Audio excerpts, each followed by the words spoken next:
Remember, if you don't obey HOA rules, I will throw your car out of the site by our catapult.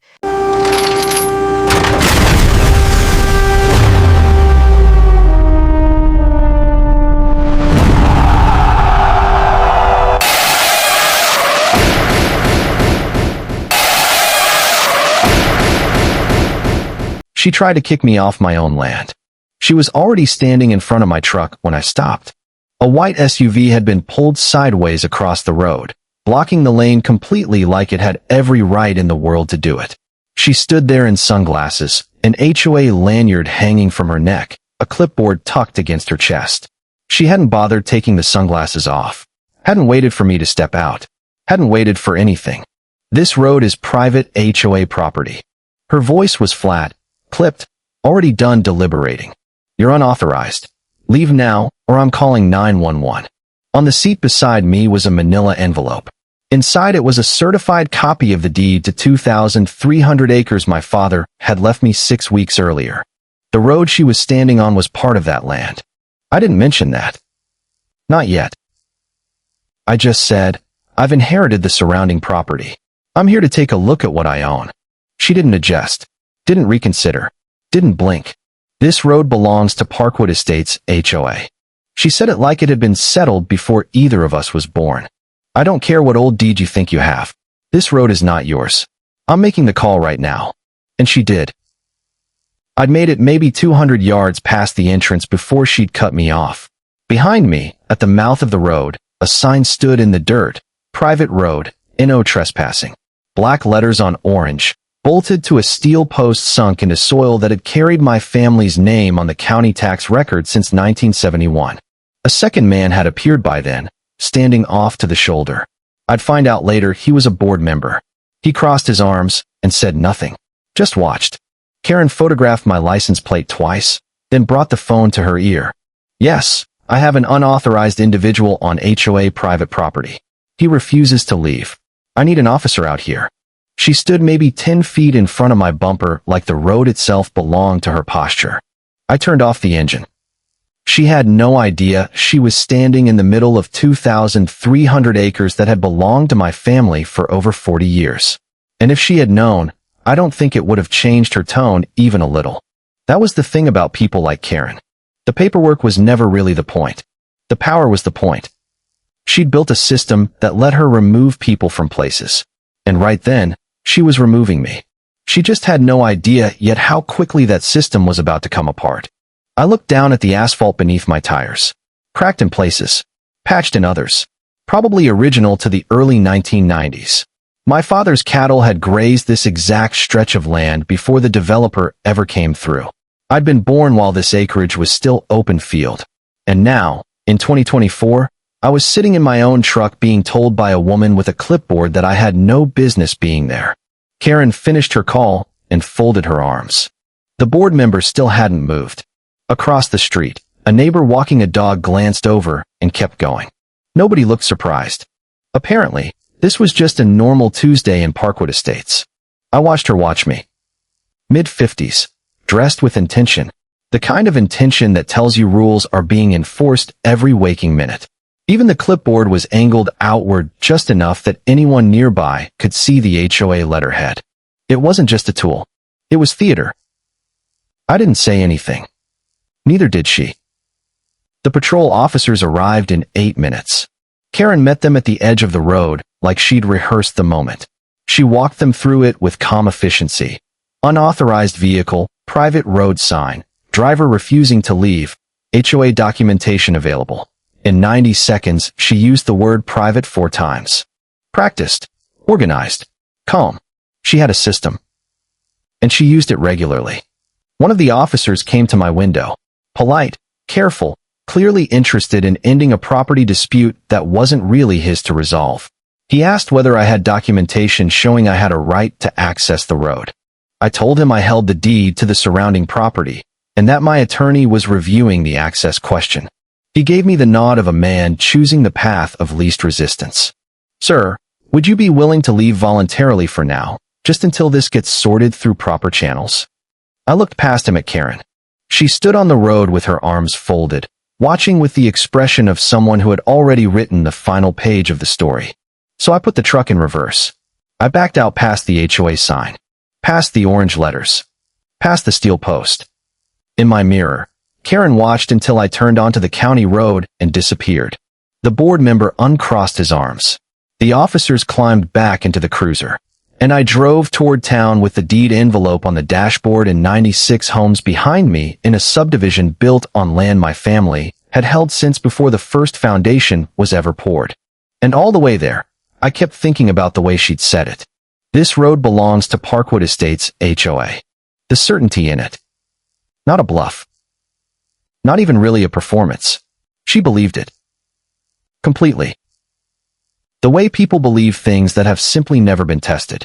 What I didn't know yet, and what she definitely didn't know, was that the road she'd just had me removed from wasn't in the HOA's name. It had never been. I got a motel room 12 minutes from the subdivision. Nothing fancy. A desk, a chair, a bed with a headboard bolted to the wall. I spread my father's files across the desk, ordered bad coffee from the gas station next door, and started reading. My father had bought the land in 1971.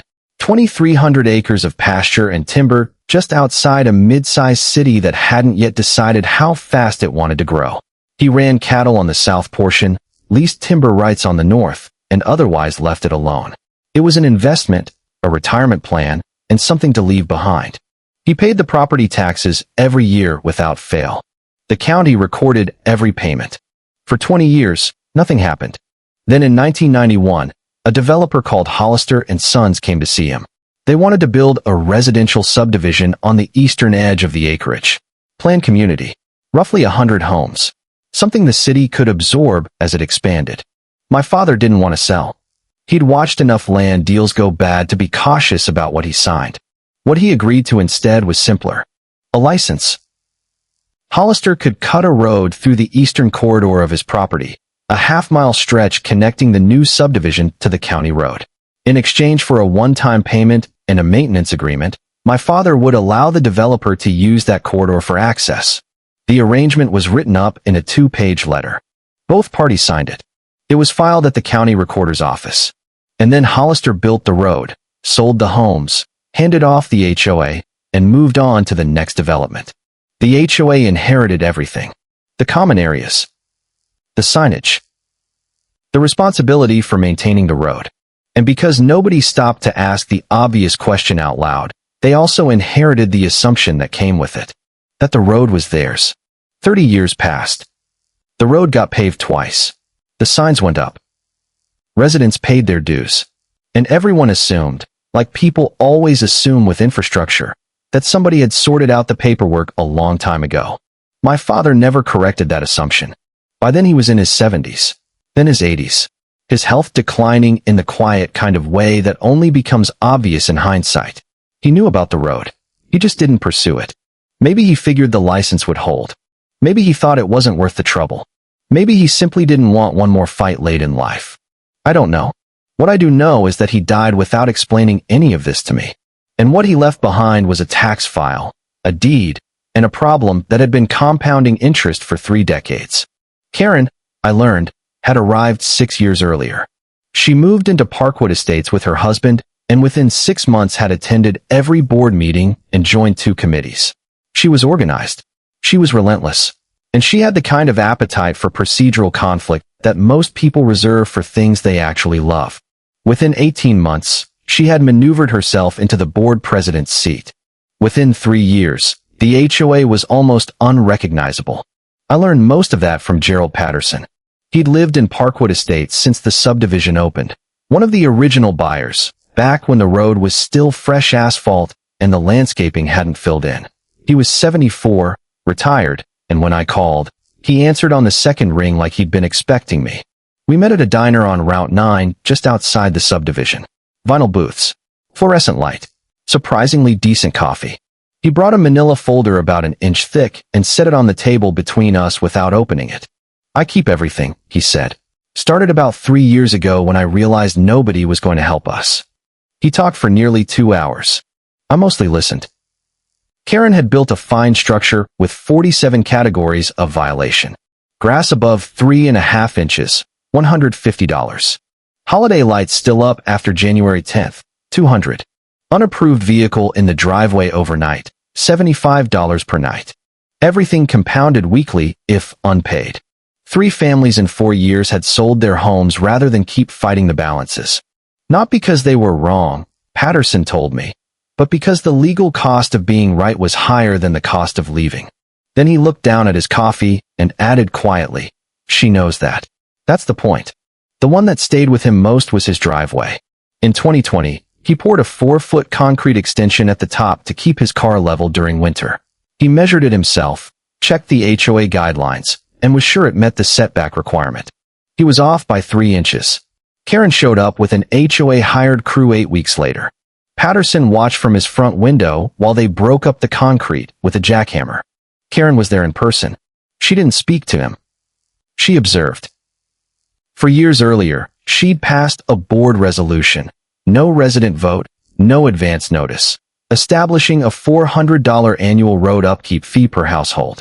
The motion went through at a regular board meeting attended by 3 of her 5 appointees. It passed exactly the way her motions always passed, quickly, with no real debate. 96 households. Roughly $38,000 a year. Going into a general fund with no public accounting and no contractor invoices any resident had ever been allowed to see. Nobody ever fought back, Patterson said. He didn't sound bitter. Just accurate. The way someone sounds when they've had a long time to settle into the truth.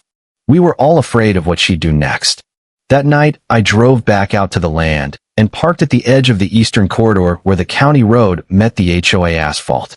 I could see the entrance sign from where I sat. Private road. Steel post. Orange sign. Everything about it deliberate. There were 2 separate problems taking shape in my head now.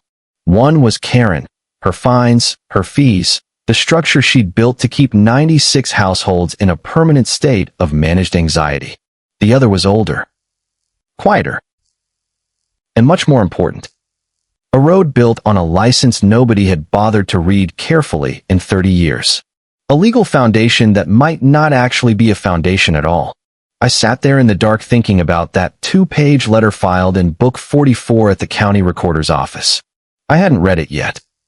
My attorney had mentioned it in passing, and at the time I hadn't given it much thought. Now it was all I could think about. The attorney letter arrived 2 days later. Certified mail. Forwarded to the motel's front desk. Return address, Whitmore and Crane, attorneys at law. I opened it standing there while the desk clerk pretended not to watch. It was 4 pages. Dense legal language written in that very particular style, designed to make you feel small before you even finish the first paragraph. But the demand itself was simple. I was to register as a non-resident landowner in the HOA system within 14 days, and pay a road maintenance assessment of $2,400. The letter described the road as HOA-controlled infrastructure with established historical use rights. It warned that failure to comply would result in a lien filing against my land parcels. They were going to attach a debt to land I had just inherited. Land my family had owned since before the road even existed. I set the letter down and called my attorney. He listened without interrupting. When I finished, he said, "Don't respond yet. Go to the county recorder's office. Pull the original plat for the subdivision. Pull every recorded instrument tied to the road corridor parcel. Don't assume anything. Find out what's actually on file." I told him I'd go in the morning. That afternoon, I drove back to the subdivision to keep walking the boundary line on foot, something I'd intended to do from the beginning. I parked at the county road edge and started down the shoulder with a survey map from my father's files. Karen was waiting at the entrance. She had the same board member with her, and in her hand was another printed copy of the attorney letter. She walked toward me as I approached, timing it so that 2 residents walking dogs on the far side of the road could see everything clearly. That was deliberate. I understood that immediately. She held the letter out. "I want to make sure you receive this." Her voice carried just enough to reach the dog walkers. "You don't have authority here. Whatever you think you inherited, this community runs on rules. You're a landowner in name only until you register with the HOA." Then she paused.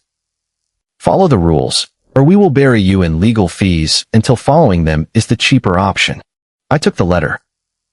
I'll have my attorney review it. Good, she said, tilting her head slightly. You're going to need one. Then she turned and walked back toward the gate. The board member followed after giving me a long, unreadable look. One of the dog walkers had stopped pretending to pay attention to her retriever. She watched Karen go, then looked at me with an expression I couldn't quite read. Not hostile, not sympathetic. Just watching. I folded the letter and put it in my jacket pocket. That night I sat at the motel desk and read it twice more. The phrase that kept catching my eye was established historical use rights.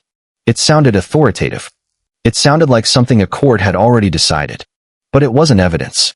It was description doing the work of evidence. No deed reference. No instrument number. No recording date. Just a phrase dressed up like proof. The next morning, I was at the county recorder's office when it opened. The records clerk was a woman in her 60s who moved through the filing system with the calm efficiency of somebody who had spent decades inside it. She pulled the original 1992 plat for Parkwood Estates without having to search long, laid it on the light table, and stepped back. I found the road corridor on the second look. Tiny print along the access strip. Private access road. Use per landowner agreement C. Recorded instrument book 44, page 218. Not HOA property. Not deeded easement. Not recorded right-of-way. A reference. A pointer to something else. I asked her to pull book 44, page 218. She came back with a document sleeve. Inside it was a 2-page letter on my father's trust letterhead, filed in November 1992. The original license agreement between my father and Hollister and Sons. I read it slowly. The corridor dimensions. Maintenance obligations. One-time payment. Standard enough. Then I got to paragraph 4. And everything changed. This license is personal to the licensee named Herin and does not run with the land, transfer to successor entities, or create any easement or permanent right-of-way. I sat back from the table. The licensee named therein was Hollister and Sons, the developer, not the HOA. And the HOA was exactly what that clause called a successor entity, which meant the license had never transferred. Not legally. Not at all. The room was quiet around me. Somewhere behind me, a printer started running. The clerk was filing something in the next aisle. But for a few seconds, all I could hear was that one sentence in my head. 30 years. Paved twice. Signed. Governed. Fined. And the document beneath all of it said the right to use that road had never belonged to the HOA in the first place. I asked for certified copies, the plat, both pages of the license, the recording stamps. I photographed everything on my phone too. Then I thanked the clerk, walked out to the parking lot, got into my truck, and sat there with the paperwork on the passenger seat. I opened the photo of paragraph 4 and read it again. And again.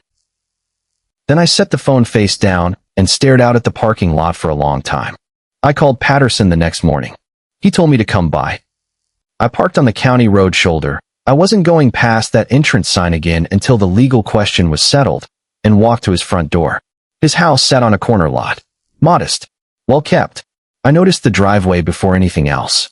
A visible seam ran across the upper section where the concrete had been repoured, slightly different in color from the rest.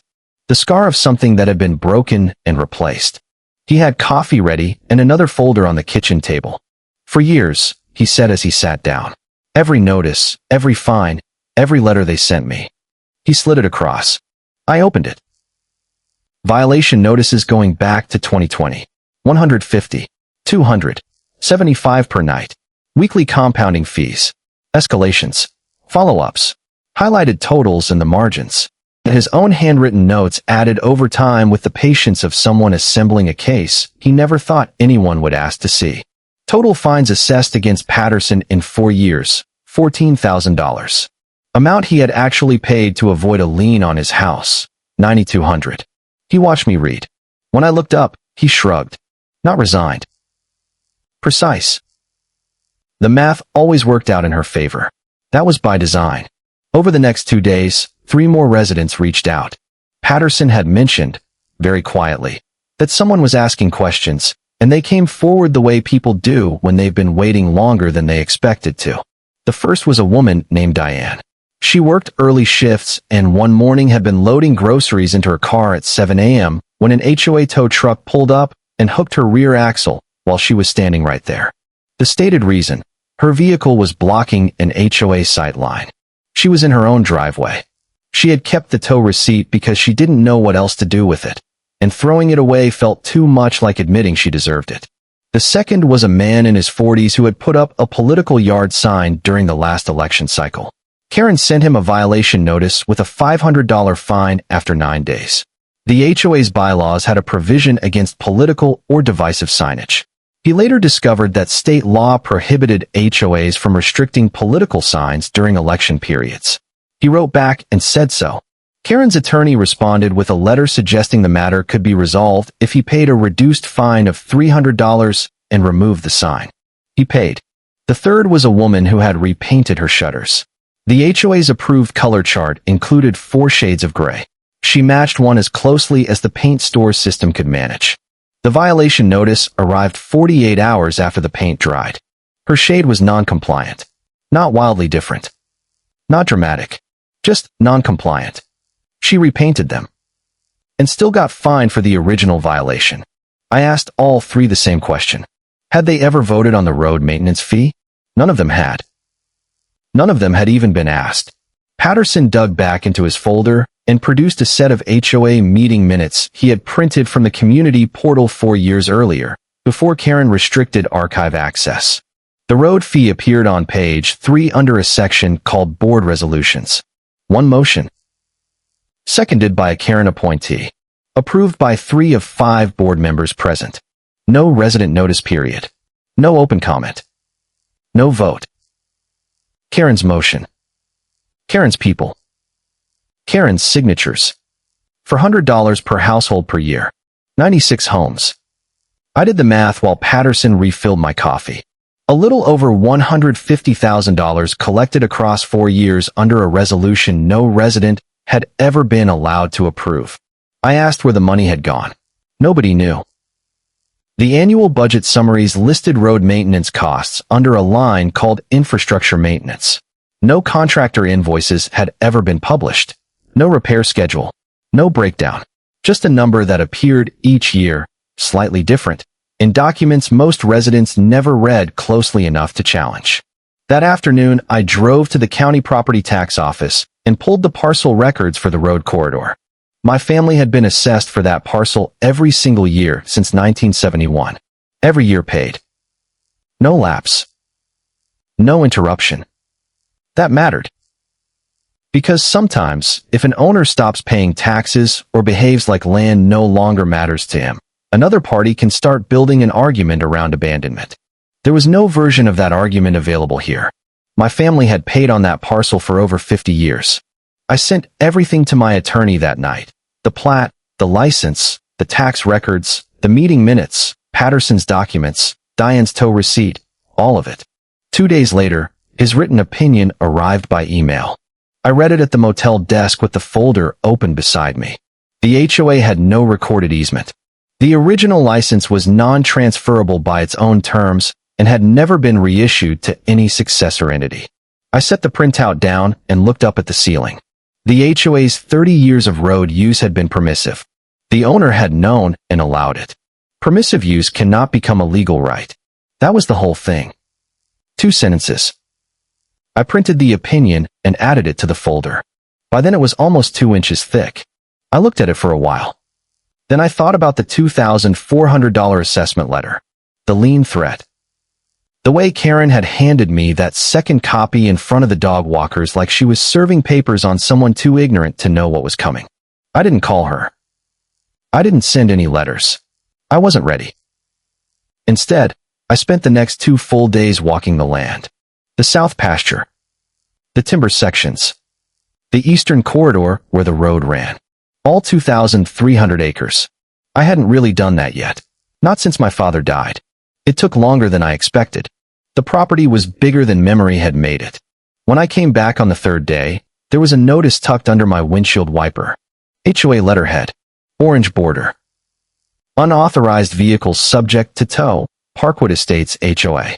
My truck had been parked on the county road shoulder, not on the subdivision road. not past the entrance sign.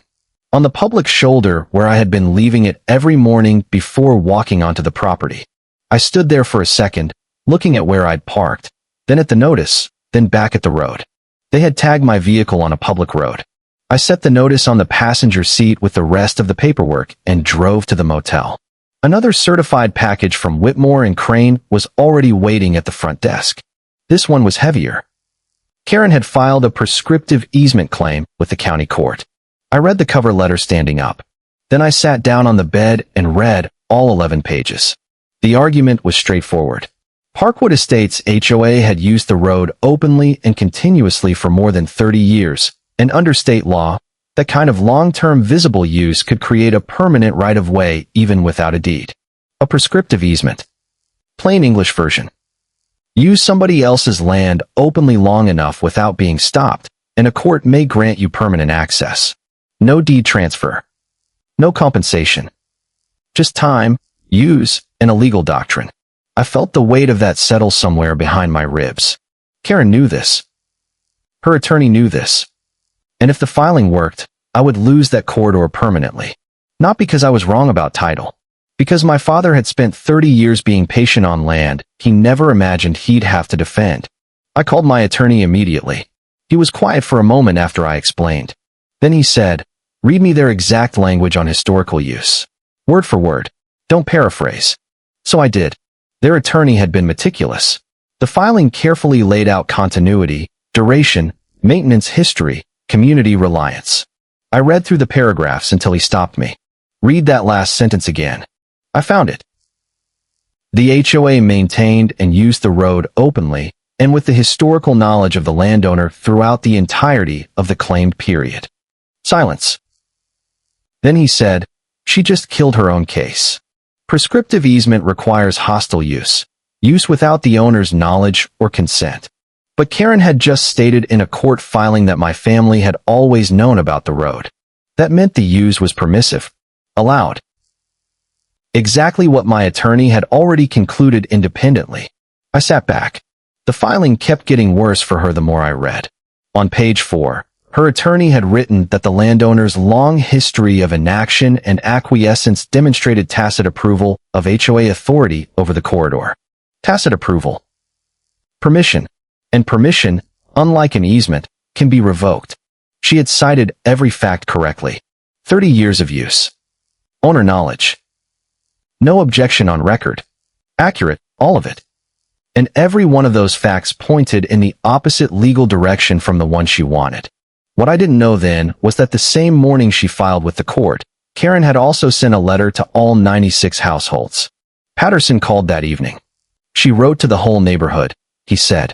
Said your right to access your homes is under legal threat from an outside landowner. Said the board is fighting to protect everyone's permanent access.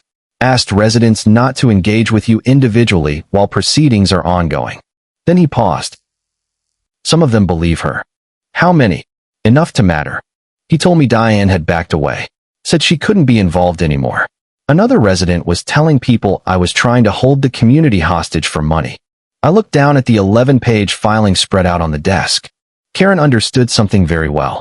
A legal fight is rarely just about law. It's about narrative. If she could define me as the outsider before the hearing even happened, then the social battle could be won before the legal one started. It was the right move. Strategically, anyway. What she didn't know was what she had already put in writing. I hung up and picked up the tow notice they'd left on my truck while it sat on a public road. I turned it over in my hand and thought about the kind of certainty that produces paperwork like that. The same certainty as, this road belongs to Parkwood Estates HOA. The same certainty as, you're a landowner in name only. The same unexamined assumption of authority so complete that it had apparently never occurred to anyone to verify whether it was real. 30 years of that certainty. 11 pages of it filed in court. And buried inside those 11 pages was the sentence that destroyed the whole case. The community flyer appeared under every door on a Wednesday morning. I know because Patterson called before 8 and read it to me over the phone.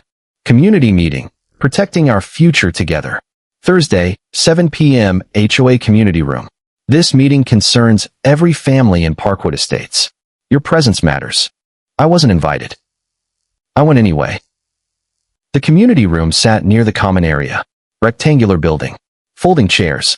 Fluorescent lighting. Pull-down screen at the front already lowered when I arrived. I got there at 5:57 and took a seat in the last row against the wall. No one acknowledged me. A few people noticed, then looked away with the carefully neutral expressions of people who've been told a story about someone and haven't yet decided how much of it to believe. About 70 residents showed up. Karen stood at the front beside a podium with a prepared slideshow behind her and a stack of handouts on a table to her left. She looked composed. Deliberate. The kind of composed that is itself a performance. She let the room settle. Then she began. 96 families live here. 96 families depend on that road to get to work, to get their kids to school, to get home at night. And right now, one man, a man none of us knew before last week, is trying to take it from you. She paused just long enough.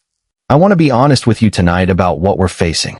What followed was 15 minutes of presentation, 30 years of maintenance history, 2 rounds of repaving, drainage work, signage, seasonal upkeep. All of it documented on her slides and framed as proof of ownership through effort. She flashed the legal filing on the screen, her attorney's letterhead clearly visible. She said the word protect 11 times. I counted because I needed something to do with my hands. Halfway through, she handed out a 4-page packet stapled at the corner. On the first page, under the heading Parkwood Estates HOA Assets and Responsibilities, the road was listed as Item 1. Plainly. Matter-of-factly. As if that had always been true.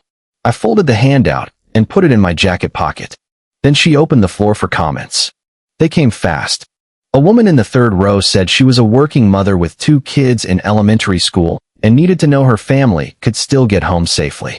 A man in his 60s said no outside party had the right to appear after 30 years and threaten a real community that had built something real. Another resident used the word extortion with the confidence of someone who had heard it in Karen's letter first and decided it fit. Karen nodded at each speaker with the measured sadness of a leader carrying a burden on behalf of everyone else. The fear in the room was real. Not manufactured exactly. Just directed. If people believe their access to home is under threat, they don't need to be irrational to be angry. I understood that.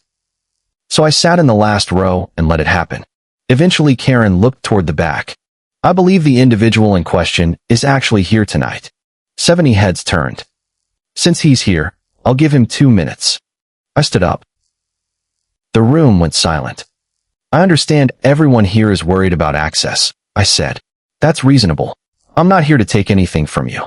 I've been working with my attorney and with the county. I paused. I'll have something to share with all of you very soon. Then I sat down. That was it. Karen turned back to the room, opened her hands slightly, and let her expression say what her next words were going to reinforce. A reasonable woman confronting an unreasonable situation. Nothing concrete, she said. No offer. No plan. No timeline. He's stalling. He's hoping if he waits long enough we'll give up and go away. Then she let that land. We will not go away. The applause was real. Not unanimous. But real. People clapping because they were scared and because she was standing at the front telling them she was fighting for them. I didn't react. I looked at my hands and thought about the handout in my jacket pocket and the certified copy of the deed sitting on my motel desk 4 miles away. The meeting broke up 20 minutes later. People filtered out in clusters. A few glanced at me as they passed. Nobody stopped. Nobody spoke. Patterson found me near the door. He stood there with his hands in his jacket pockets and looked at me for a second. You know something, he said. Not a question. I pulled him a little aside. Monday, I said quietly. My attorney files Monday. After that, the HOA is going to have to come to the table. He nodded. And when they do, I continued, one of my conditions is going to be wiping every fine that was levied without a proper resident vote. He was quiet for a while. All of them. All of them. He looked down at the floor. Then back up. Something shifted in his face. Not relief. Not yet. But the beginning of it. The first edge of something unclenching. He nodded once and walked out. I was the last person to leave the community room. I turned off the light on my way out because no one else had. My attorney filed the declaration of ownership on Monday morning at 9:04. I know the exact time because I was sitting in his office when he submitted it, and he wrote the time in the margin of his copy. Formal assertion of title to the road corridor parcel. Formal revocation of the 1992 revocable license, effective 30 days from filing in accordance with the license terms. Formal request for removal of signage claiming HOA ownership.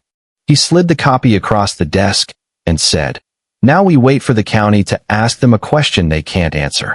The county notice went out 3 days later to both the HOA and Whitmore and Crane. The language was simple. Please provide documentation of any recorded easement or deed interest in the road corridor parcel within 21 days. Failure to respond with recorded documentation will result in county records reflecting the claimant's asserted ownership. 21 days to produce a document that did not exist. The preliminary hearing was on a Thursday. Second floor of the county courthouse. A room that smelled like old carpet and recycled air. 14 rows of gallery seating, half filled. Patterson sat 4 rows back on the left with his folder on his lap. I recognized 2 more residents behind him.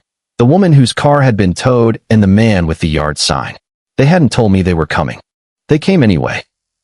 Karen sat at the respondent's table with her attorney and 2 board members.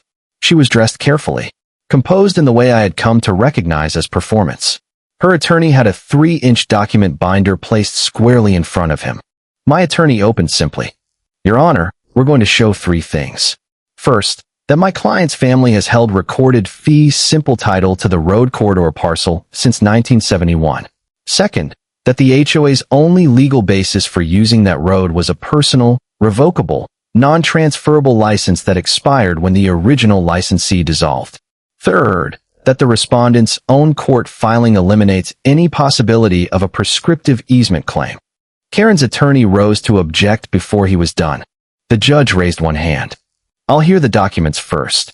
My attorney placed the 1971 deed into the record. Family ownership, unbroken, predating the subdivision by 20 years. Karen's attorney acknowledged the underlying parcel ownership was not disputed. Then came Book 44, page 218. My attorney read paragraph 4 into the record word for word. "This license is personal to the licensee named herein and does not run with the land, transfer to successor entities, or create any easement or permanent right-of-way." The room went quiet. "The licensee named herein," my attorney said, "was Hollister and Sons, the original developer. Hollister and Sons dissolved in 2003. The HOA is a successor entity. Under the plain language of this instrument, the license did not transfer." Karen leaned toward her attorney and whispered something I couldn't hear. He nodded without looking at her. The county tax records came next.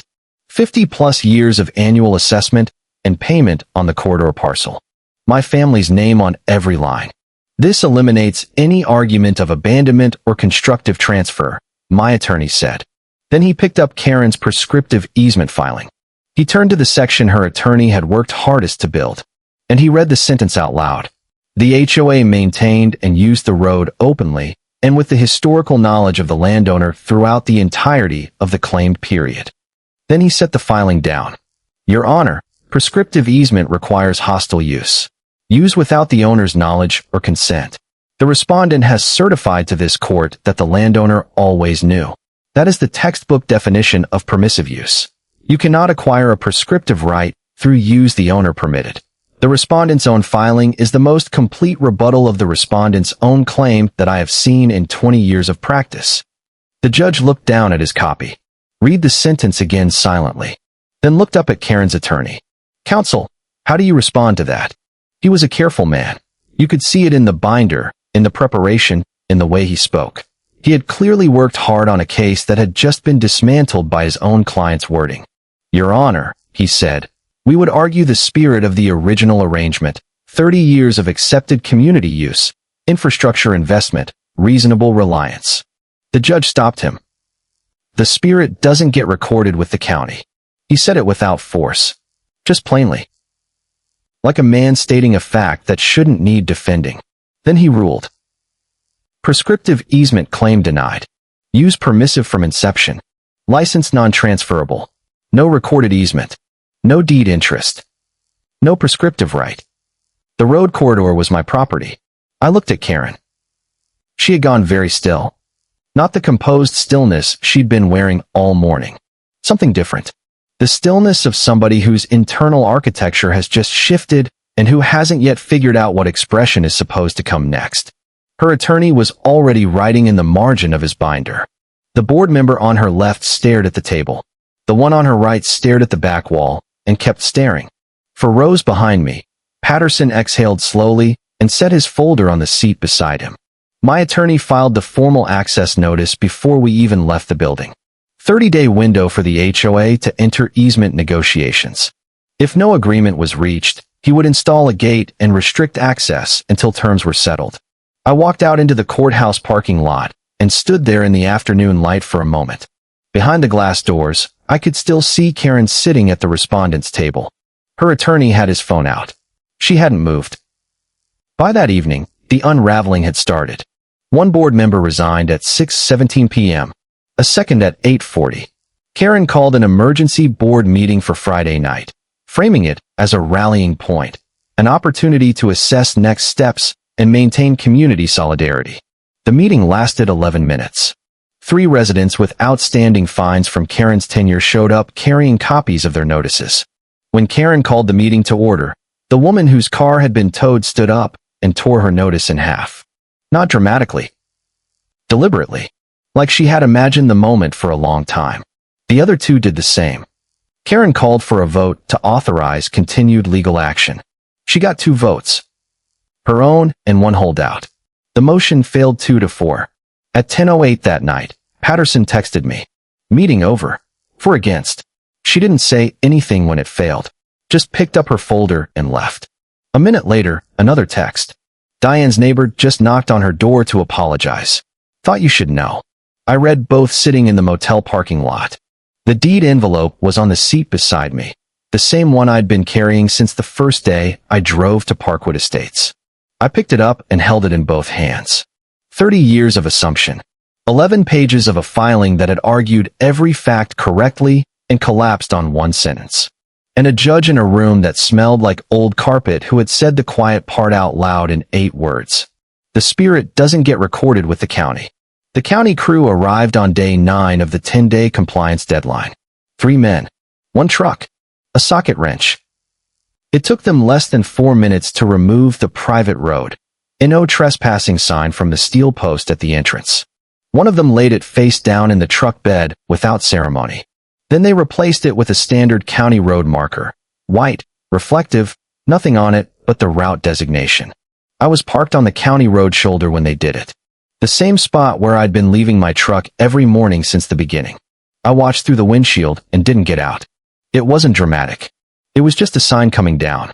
But I sat there for a while after they left, looking at the new marker in its place, thinking about the first morning I'd driven past those orange letters and gone maybe 200 yards before Karen's white SUV appeared in my mirror. That felt like a long time ago. The formal recording happened the following week. Same recorder's office. Same clerk who had pulled book 44 for me. She processed the easement document, stamped it, assigned an instrument number, and handed me the certified copy across the counter. Permanent, properly recorded access easement. The road corridor in my family's name. The HOA listed as grantee of a deeded right-of-way. For the first time in 30 years, those words existed together on a document that actually meant what it said. I filed it in the same folder as the original 1971 deed. 2 papers. 53 years apart. Both carrying my family's name. The prescriptive easement claim was dismissed with prejudice 3 days after the hearing. Karen's attorney filed notice of non-appeal the following Monday. The county's financial irregularity inquiry began after the audit on the road maintenance fee turned up no contractor invoices and no documented expenditures matching the money collected. Karen was named personally in the preliminary letter.